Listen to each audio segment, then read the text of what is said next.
ओम श्री गुरुवे नमः। अहंकार हिंकार रहस्ययुक्तो श्रृंगार गूढ़ार्थ महाविभूत्य ओंकार मर्मः प्रतिबोधिकाभ्याम नमो नमः श्री गुरुपादुकाभ्याम। ओम शांति शांति शांति। प्रणाम भवन। श्वेता श्वेत्रोपनिषद स्वामी श्री अखंडानंद सरस्वती महाराज का दिव्य ग्रंथ, जिसमें भगवान हमारा 49वां अध्याय जो है आरंभ हुआ है और पेज नंबर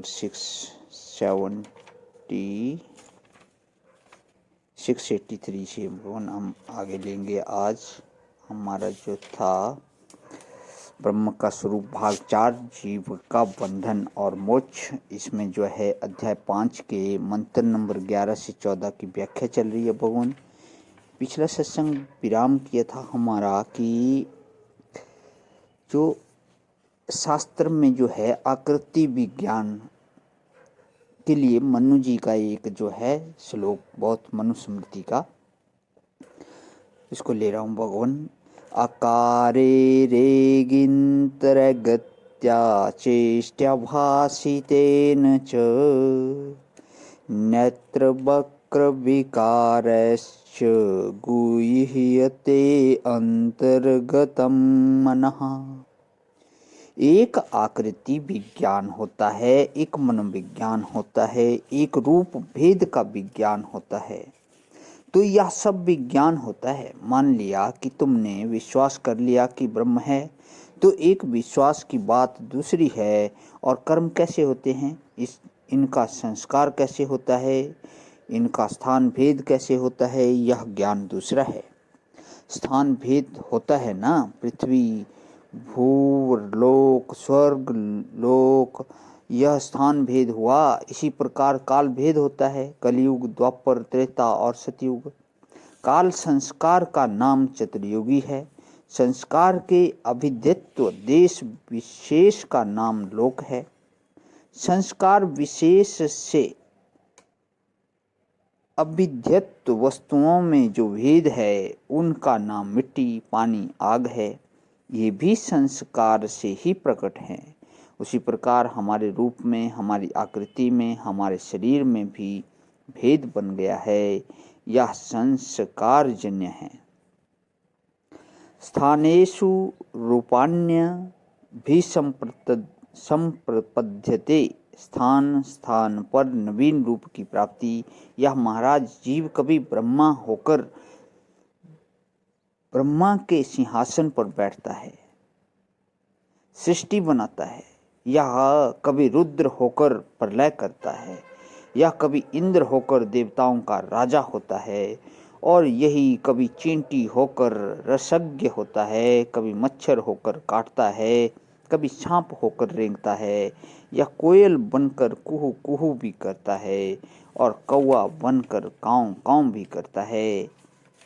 ये सब जीव के ही रूप हैं। कि भाई जीव के इतने रूप कैसे हैं? बोले कर्म के अनुसार।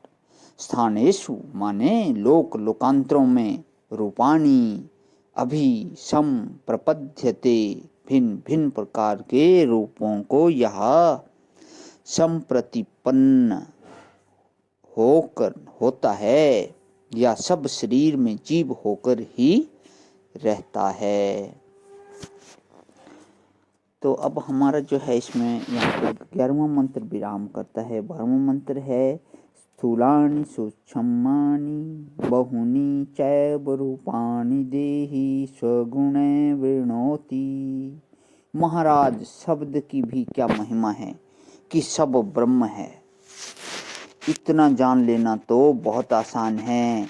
एक दिन में कहो, समझा कर रख दें कि ब्रह्म के सिवाय दूसरी कोई वस्तु नहीं है, और उसके सिवाय जो दिखता है सो मिथ्या है। और ऐसे न मानो तो जोर डाल के तुम्हारी बुद्धि पर यह बात स्वीकार करा लें, लेकिन यह तो संसार का भेद है।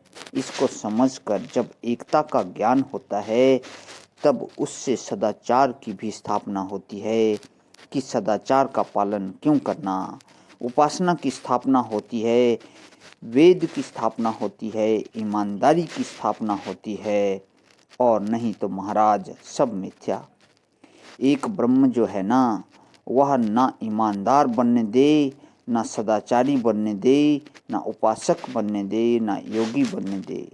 मनुष्य के व्यक्तित्व के निर्माण के लिए जिन भावनाओं की, जिन बुद्धियों की, जिन सद्गुणों की, जिन विशेषताओं की जरूरत है, उनको मनुष्य तब प्राप्त करता है जब संसार की विशेषताओं को भी ठीक ठीक पहचानता है कि इसमें क्या कैसे बंधन हो रहा है, क्या कैसे मुक्ति हो रही है, इसमें कैसे करोगे तो बंध जाओगे, इसमें कैसे करोगे तो छूट जाओगे। इनको समझना भी जरूरी होता है। राम भगवान आज ही विराम। ओम शांति शांति शांति।